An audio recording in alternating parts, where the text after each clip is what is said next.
The first year that we were operating, we were in the negative thousands. And Jeez. then the second year, so 2024, we were somewhat break even.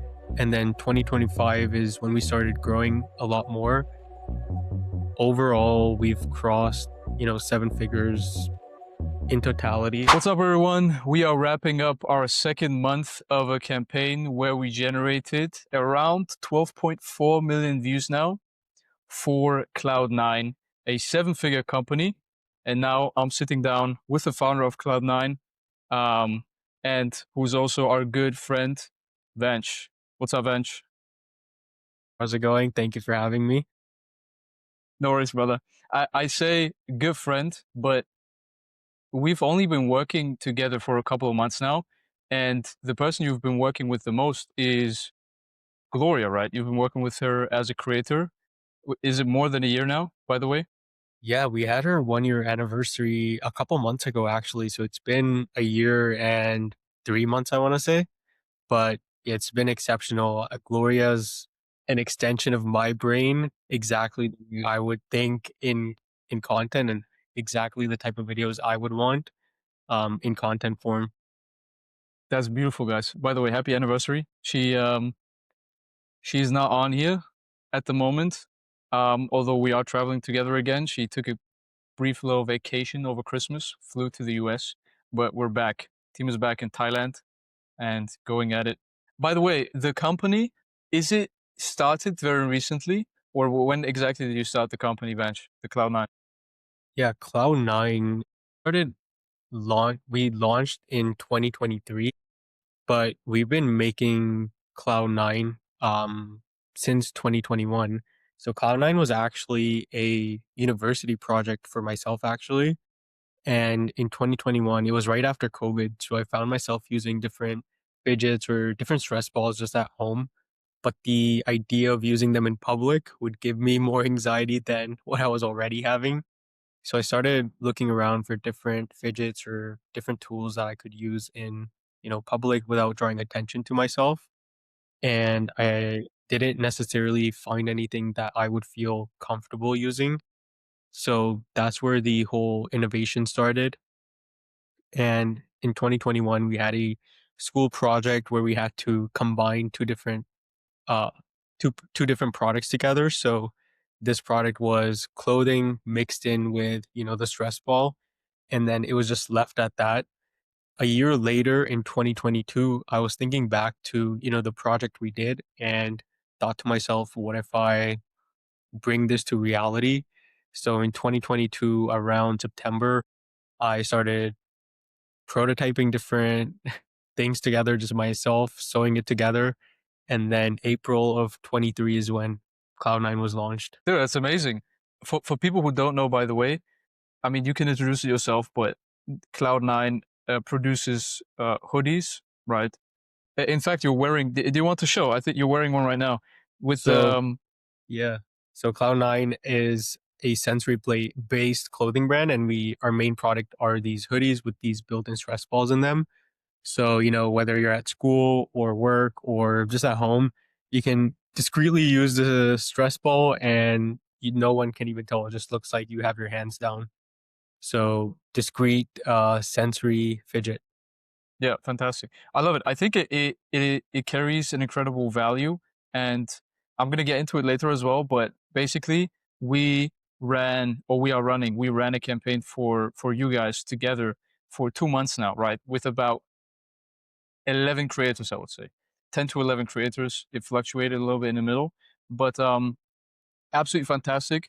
As I said, when we hit the 10 million view mark, I took a pic for the gram as well, and Mhm. said our Yeah. favorite clothing brand, Yeah. that we want to work with, finally hit that milestone.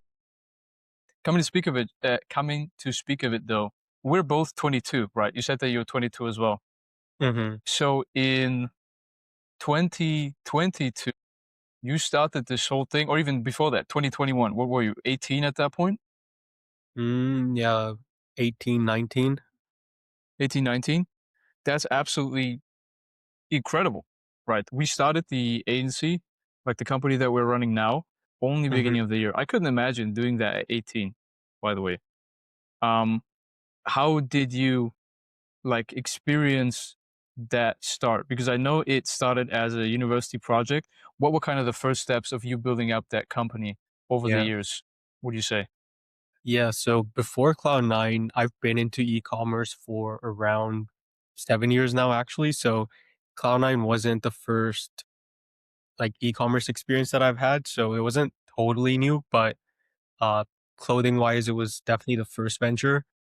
It was challenging to reach out to manufacturers to explain an idea which was half baked in my mind. So, telling someone a half baked idea leads to not the full, production being made. So that was also challenging. And just the way that you, talk to manufacturers and tell them, like there's no proven demand for it yet, but they have to take a chance on you to, first of all, allow lower quantities to be produced. I think that was also challenging. And then just a lack of validation that you have initially, especially when it is such a different and unique product. I would say those are the main challenges we face in the beginning. Yeah. Did you get any funding at the beginning, by the way? Eventually. No, it was mainly whatever I had saved up. So Cloud9, I invested around 10,000 initially, and it was mainly just whatever I had made from the previous e-commerce things. White. Web design agency as well. That's absolutely incredible. And you pretty much took that experience, took it to start your own company. That's pretty cool. Yeah, so there was a lot of different fundamentals that I believe I already had. So I think that's why it was a bit easier to start Cloud9. Otherwise, it would have been totally from scratch, which is quite challenging. Yeah. And right now, you pretty much grew it from scratch. It is literally your baby. Mhm. You mentioned it before the pod. What revenue are you sitting at right now a month? Uh, a month. We've grown super, super rapidly. Like the first year that we were operating, we were in the negative thousands. And Jeez. then the second year, so 2024, we were somewhat break even. And then 2025 is when we started growing a lot more. Overall, we've crossed, seven figures in totality. Yeah. Some figures a year. We're pretty much sitting at we're not quite there yet. We're not at seven figures a year yet. A month as well, 48K. Scaling to, so between 50 and 100 at the moment, scaling more. So I think what you guys have done is incredible, even in that, still in that short time span. Hmm. Thank you. Because a lot of founders are gonna watch this as well, or people who want to found their own companies, right? That's what Gloria's message is, right? For women to do their own thing, go into business. I want to carry the same thing for young men, obviously. It's not a competition, although Yeah. I'd like to compete in that as well. But Yeah.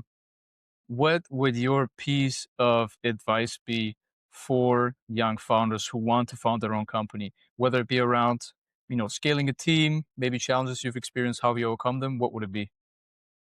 The main one would be that, a lot of people think they can pay their way to a customer, but it only works for such a short amount of time.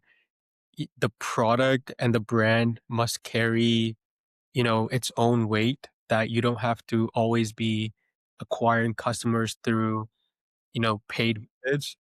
And I think that's why it's so important to have a product that actually solves a problem, or at least a product that you actually care about. I think a lot of people will start different companies or try out different products because they see the monetary end goal, or they think to themselves, this is going to go viral, or this is going to make me so much money. And I think that's the number one reason why people end up quitting or stopping, because if you don't care about the product, or if it doesn't have any value to you, if something challenging comes up, then you're just going to abandon it and move on to the next thing. So I think that's truly what separates, someone who succeeds versus someone who just wants to make a quick buck and move on. Yeah, man. You gotta love the game. Absolutely. You got to love the game. You are the Mhm. best case study of this. You said that you started this thing in 2021, right? As a project, then scaled it pretty much on your own, out of your own pocket. You invested 10K into it, went negative for the first years, only to now make an incredible comeback, Phoenix out of the ashes, 1 million a year.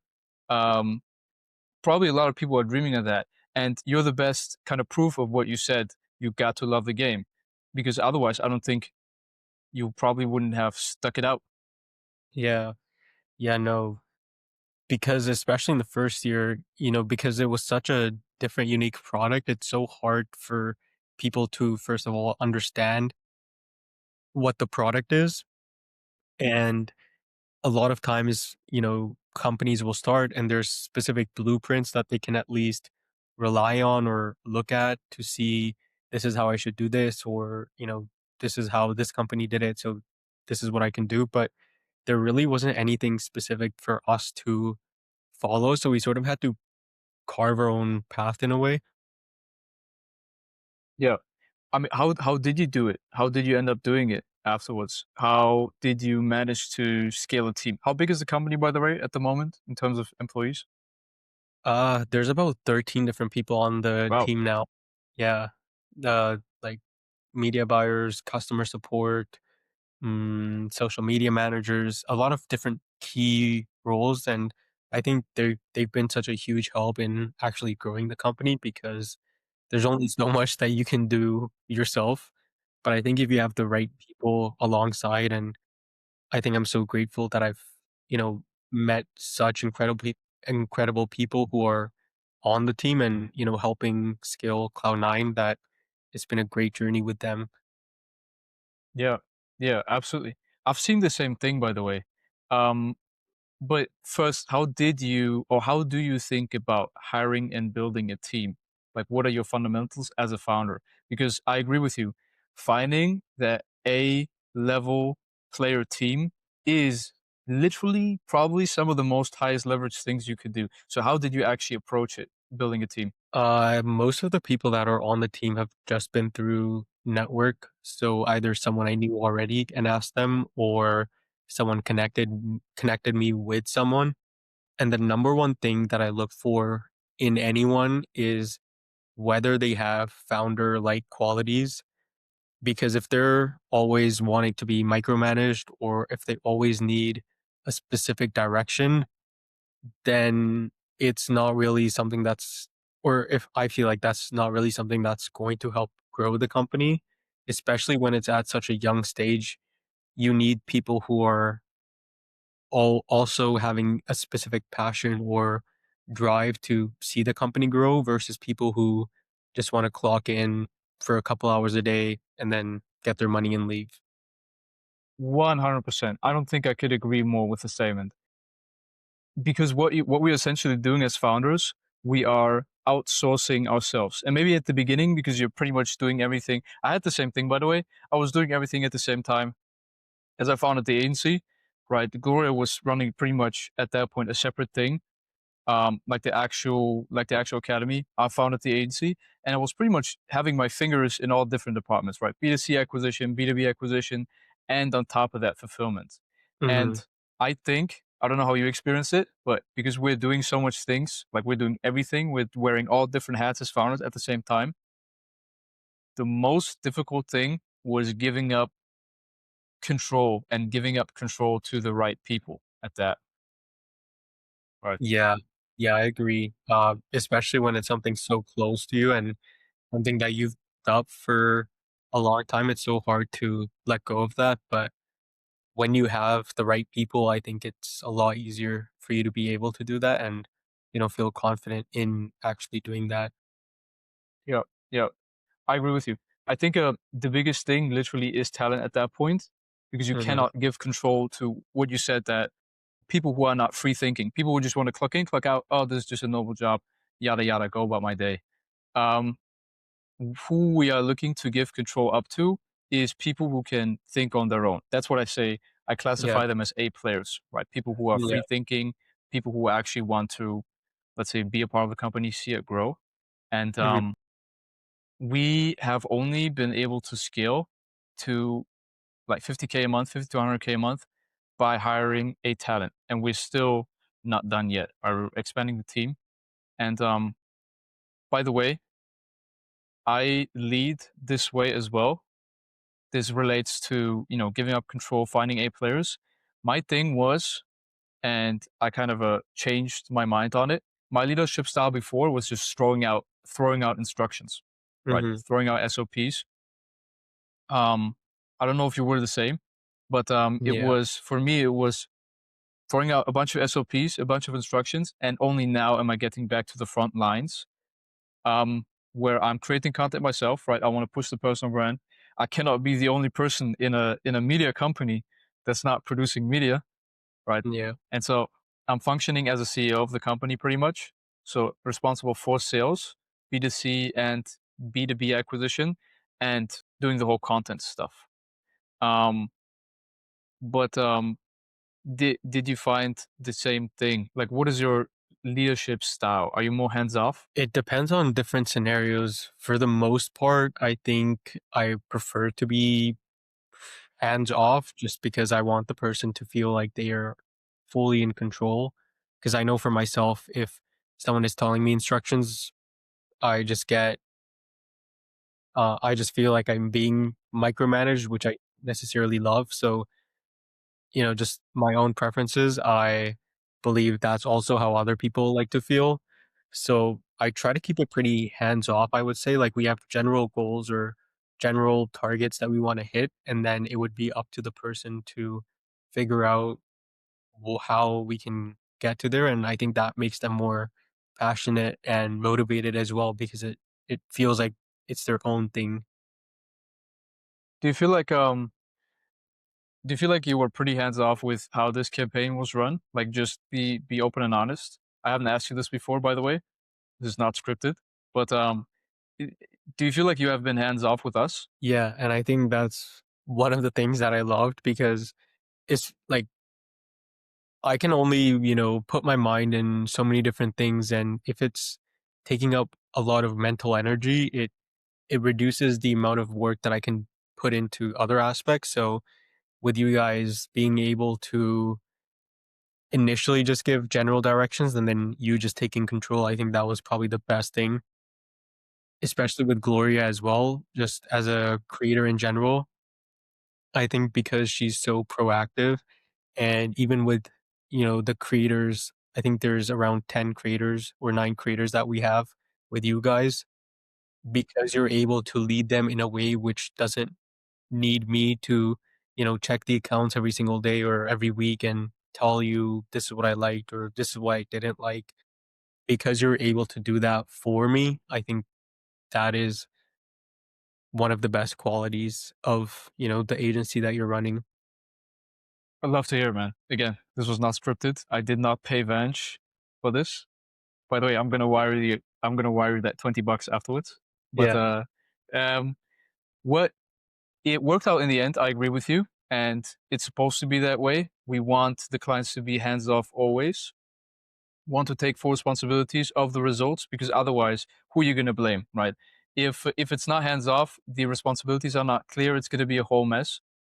Mhm. And it performed very well, right? It's literally, we've gotten 12.5 million views almost across 2 months.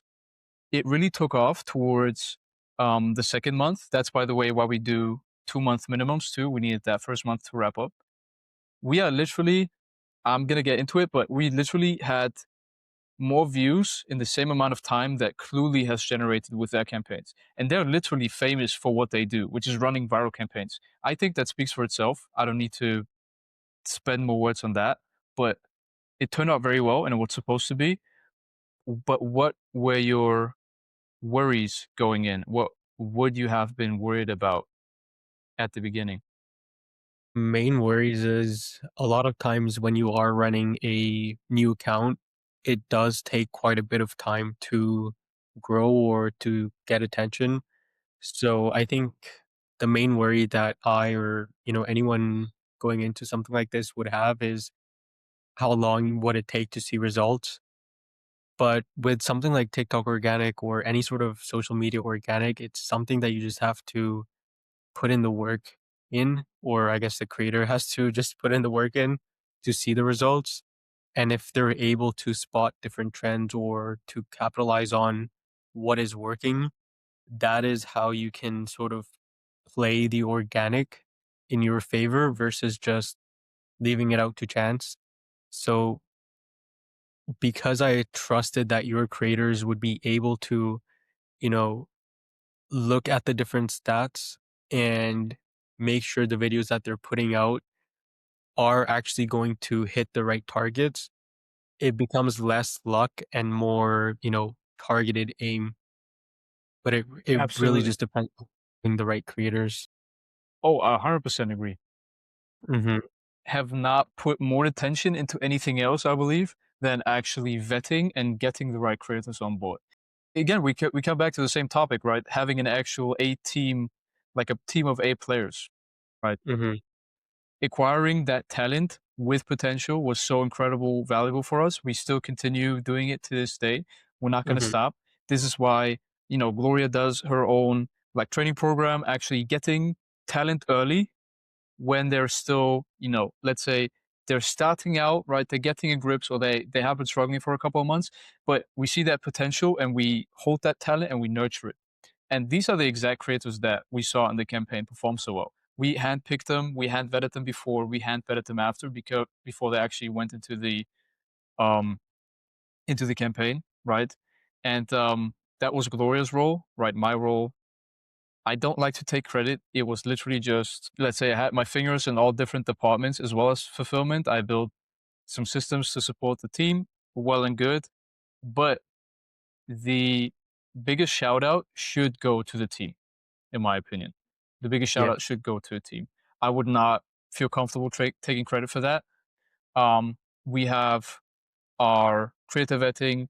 We have people looking at campaign deployment. We have people actually leading the campaign, right? So we have Gloria, we have myself.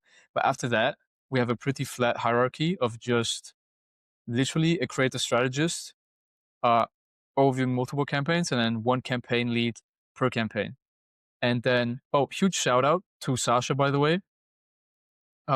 We'll tag her probably in this video, but she was leading the campaign this whole time, achieved incredible results. It would have not been possible without such an amazing team. It would yeah, not.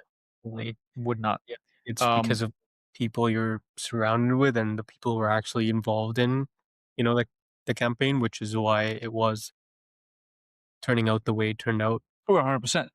We have spent so much time vetting. We have a more than 1,000 creators we overview, so 3 point something K, 3.7K in our ecosystem, right? But Nice. to them, we provide free value. Only 140 people in our inner circle who we're training actively. And then after that, another step, 50 who are we actually training to the point where we can use them in a campaign. And then obviously for this campaign, it was between 10 and 11 creators, right? Amazing. So that's how we were able to achieve top videos.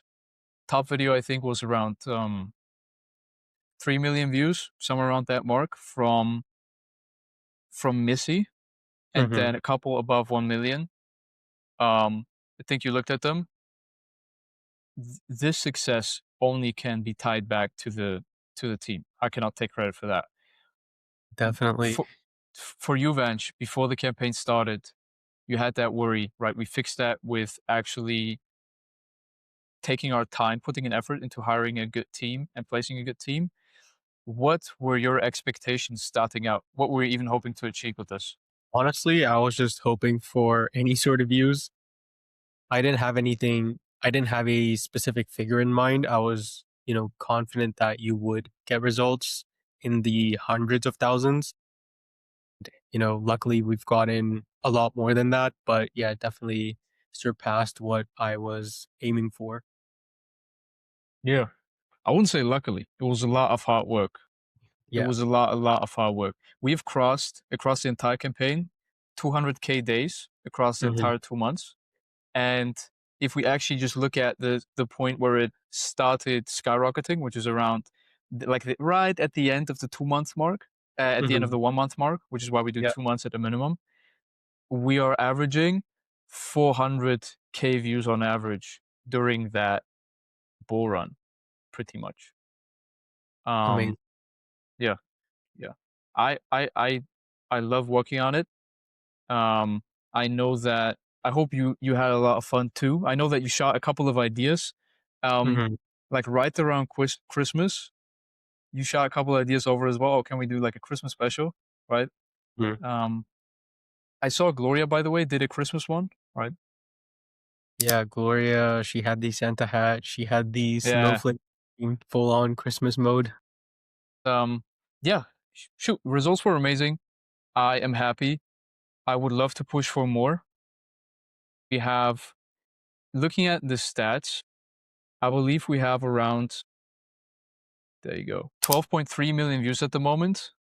An engagement of 444K, which includes likes and comments. So literally an engagement rate of 27% as a benchmark, and then Yeah. 5K shares, and then over 1K repost. But I think that cam is pretty solid as well. But looking into the future as well, or first with those results, what have you maybe learned from as well? Because I've definitely learned a lot. I want to dive into that.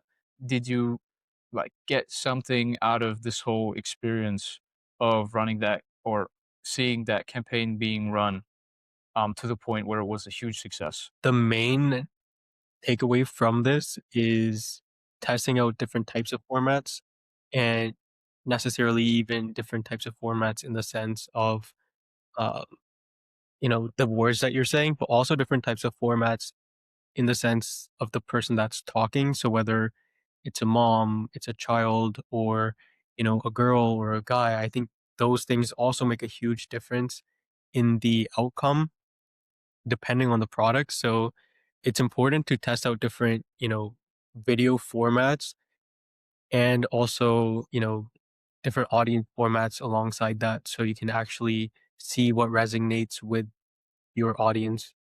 Yeah. In fact, we had the target audience split into two ICPs basically, right? Mhm, It was people in the early 20s, and then it was moms, which are actually, I think you mentioned this once to me on a call as well. Moms are the main customer base of Cloud9, like parents buying the hoodies for their kids. Is that correct? mhm. Yeah. So we had that split up, and I think it worked very well testing out both, right? So in terms of virality, right, we're talking about getting viral on that campaign. I think that was huge, having those two ICPs that we could test out at the same time, seeing what works, seeing what doesn't. And what we saw work as a company running this campaign was a lot of it was controversy, right? You eventually saw this in the top videos as well. Mhm. From Missy, for example, we can pull Yes. that we can pull those videos up too. But basically, in terms of controversy, what she had is she went on a like the top performing video, right? She went on a date with that hoodie on, just giving an example, and then we made a scene out of it, or she made a scene out of it. Oh, the date didn't like it. He told her to leave, or he called off the date. There were people or like fighting with her husband about, I don't know, her anxiety and her wearing the hoodie all the time. Yeah. People were arguing in the comments and getting worked up about like the scenes that were portrayed in those Mhm. videos too. And that's how they reached that virality, is because of the controversy, right? Yeah, I think anything that drives a specific type of emotion in someone that makes them wanna Mm, comment, those are yep, the type of videos that are gonna do extremely well because 'cause yep, you're yep, making them or sometimes when I'm trying to think of different videos, I think of the end result I want them to feel, whether that's a specific comment I want them to leave, and then I sort of reverse engineer how I can get to that end result in the yep, video. yeah, yeah. One specific example from another creator, Jessie. She was portraying the mom archetype, right? The mom ICP. Yeah. She had a video about calling the principal because the kid got detention for wearing the hoodie in school, right? Because it obviously calmed the kid down. And I never saw so many moms arguing in the comments about what's right. But here's the funny thing: they were actually giving good solutions in the comments. Like they were really breaking down the situation, and like you said, everything that triggers an emotion, right, gets that virality, gets emotion is just energy in motion, right? It gets people to act, which in this case is commenting or thinking about the topic. And I think because of the controversy, like even people say, oh, it's only built around controversy, whatever. I think it brought amazing awareness, even just to Mhm. the topic of, Right. let's say, ADHD or people needing like sensory stimulation to calm down. Even if we just look at the base of that. And Yeah. I think the more the merrier. The hoodies are amazing. They look absolutely fantastic on you as well. Thank you. Looks incredibly comfy.